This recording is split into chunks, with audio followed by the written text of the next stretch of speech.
विधानसभा निवडणुकी झाल्यानंतर आता काउंटिंगसाठी काही तास राहिलेले आहेत आणि निकाल येणार आहे।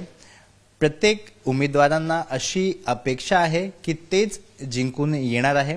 आपल्यासोबत मुंबादेवी या विधानसभा क्षेत्राचे शिवसेना शिंदे गटाची उमेदवार शायनांसी जी, त्यांच्याशी आपण बोलूया आणि समजून घेऊ की त्यांना काय वाटतो। काही तास उरले, किती एक्साइटमेंट आहे? एक्साइटमेंट आहे, कॉन्फिडन्स आहे, परंतु ओव्हर कॉन्फिडन्स नाही। नक्कीच हे एक एग्जाम आहे आणि एग्जाममध्ये जनताच ठरवणार की जो जीता वोही सिकंदर। परंतु मला वाटते की मुंबादेवीमध्ये आणि महाराष्ट्रामध्ये इतकी लोकांचा पाठिंबा आहे, लोकांनी इतकी समर्थन दिलं तर नक्कीच आम्ही जिंकून येणार। बाळासाहेब थोरात म्हणतात की सरकार आम्हीच बनवतोय आणि त्यासाठी आणि त्यांनी एक लाईन अजूनही सांगितले की ज्या कोणाला यायचं आहे आमच्याकडे त्यांचं आम्ही स्वागत करणार। स्वागत तर करणारच, कारण काँग्रेसमध्ये कोण नाही येणार आणि त्यांना पाहिजे की जास्त नंबर्स, पण ते नंबर्स पण नाही भेटत त्यांना।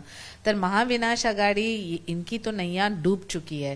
जैसे हिंदी मध्ये एक कहावत आहे ना कि मुंगेरी लाल चे हसीन सपने, यही देख रहे हैं ये।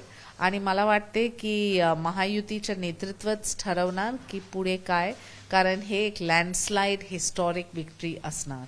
वंचित बहुजन आघाडीचे अध्यक्ष प्रकाश आंबेडकर म्हणतात की आमच्याकडेही देखील नंबर येणार आहे आणि आम्ही सत्ता जिथे असणार तिथे जाणार आहे।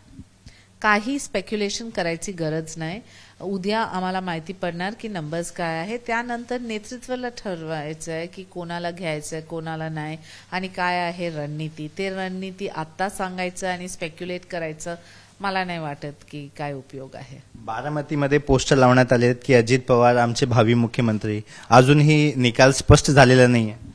बघा, सगळ्यांचं जे आहे अपेक्षा आणि हेच एक कमिटमेंट आहे की नक्कीच आमचं पक्ष मोठा होऊ आणि आमचे मुख्यमंत्री, परंतु महायुतीचे नेतृत्वच ठरवणार की कोण आहे मुख्यमंत्री आणि कधी।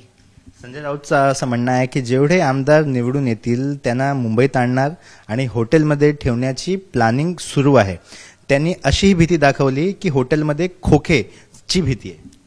संजय राऊत आणि नाना पटोले यांच्या स्पर्धा आहे की दर सकाळी एक कॉमेंट द्यायचं आणि ते कॉमेंटला मीडियाला पिकअप करायचं। मी हेच विनंती करणार मीडियाला, पहिले तुम्ही संजय राऊतला सांगा की नाना पटोलेला विचारा की कधी बोलणार आदरणीय हिंदू हृदय सम्राट आदरणीय बाळासाहेब ठाकरे यांच्या ला वंदन, कधी नाही।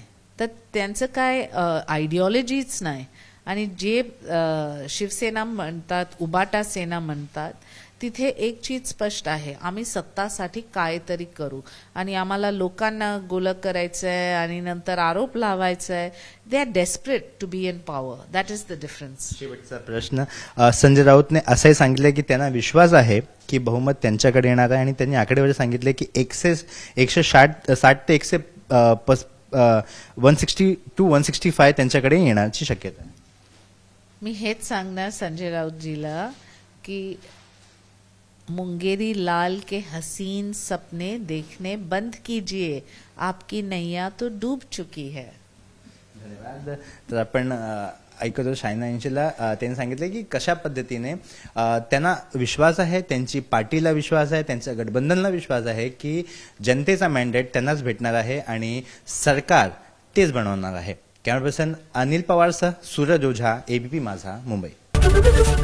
एबीपी माझा, उघडा डोळे बघा नीट।